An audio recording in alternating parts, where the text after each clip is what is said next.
Albert Einstein का जन्म 14 मार्च 1879 उल्म-वुट्टेनबर्ग, German साम्राज्य में हुआ था। दुनिया के सबसे तेज दिमाग वाले इंसान के रूप में अल्बर्ट आइंस्टीन या स्टीफन हॉकिंग को याद किया जाता है। वैज्ञानिकों का दावा है कि आइंस्टीन के दिमाग पर अन्य मस्तिष्क की तुलना में ज्यादा धारियां थी। संभवतः यही उनकी इंटेलिजेंसी का कारण भी था। बताया जाता है कि अल्बर्ट आइंस्टीन हर रोज 10 घंटे सोते थे। सापेक्षता का सिद्धांत भौतिकी में सबसे महत्वपूर्ण और प्रभावशाली विचारों में से एक है। 1905 में विकसित, इसने अंतरिक्ष और समय, ऊर्जा और पदार्थ और स्वयं ब्रह्मांड के बारे में हमारे सोचने के तरीके को बदल दिया। यह ब्रह्मांड में वस्तुओं के व्यवहार की व्याख्या करता है और इसकी कई प्रक्रियाओं को समझने के लिए एक रूपरेखा प्रदान करता है।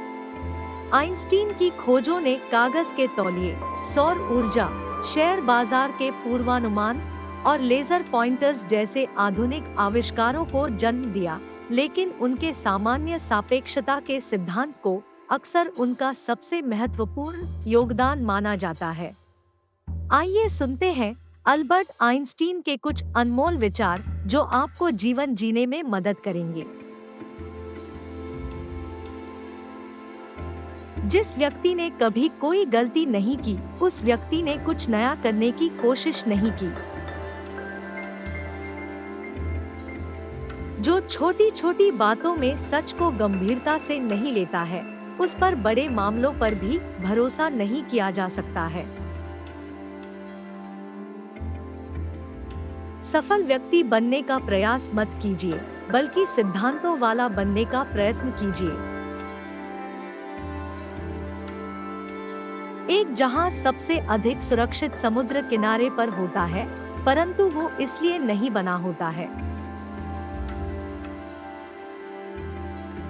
महत्वपूर्ण बात यह है कि क्वेश्चन करना न छोड़े।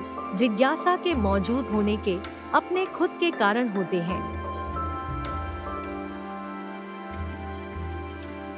जिंदगी साइकिल चलाने के समान है, बैलेंस बनाने के लिए आपको चलते रहना होता है। आप कभी असफल नहीं होते जब तक आप प्रयास करना नहीं छोड़ देते। जीनियस 1% टैलेंट है और 99% हार्ड वर्क। जीनियस और स्टूपिड में सिर्फ इतना ही फर्क है कि जीनियस की सीमाएं हैं। ये दुनिया जिसे हमने जैसा बनाया है, हमारी सोच का परिणाम है। बिना हमारी सोच बदले इसे बदला नहीं जा सकता। अपने आप को खुश करने का तरीका किसी और को खुश करना है। अगर मेरे पास किसी प्रॉब्लम को सुलझाने के लिए 1 घंटा हो, तो मैं 55 मिनट समस्या के बारे में सोचने और 5 मिनट हल करने में लगाऊंगा। यदि मानव जाति को जीवित रखना है, तो हमें बिल्कुल नई सोच की आवश्यकता होगी। अतीत से सीखो, वर्तमान में जियो, कल के लिए आशा करो, कभी क्वेश्चंस पूछना बंद मत करो। ये सबसे महत्वपूर्ण बात है।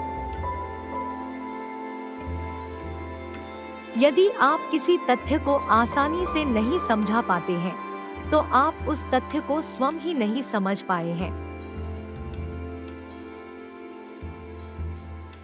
विश्व को नुकसान पहुंचाने वालों से खतरा नहीं है, बल्कि उनसे है जो नुकसान पहुंचाने वाले लोगों को देखकर भी उन्हें अनदेखा करते हैं और कुछ नहीं करते। विपरीत परिस्थिति में जाने के लिए थोड़े से टैलेंट और बहुत सारे साहस की जरूरत होती है। कठिनाइयों के बीच ही बहुत से अवसर छुपे हुए होते हैं, बस उन्हें पहचानने की देर है। एक प्रश्न जो कभी कभी मुझे कंफ्यूज कर देता है, या तो मैं पागल हूँ या अन्य लोग।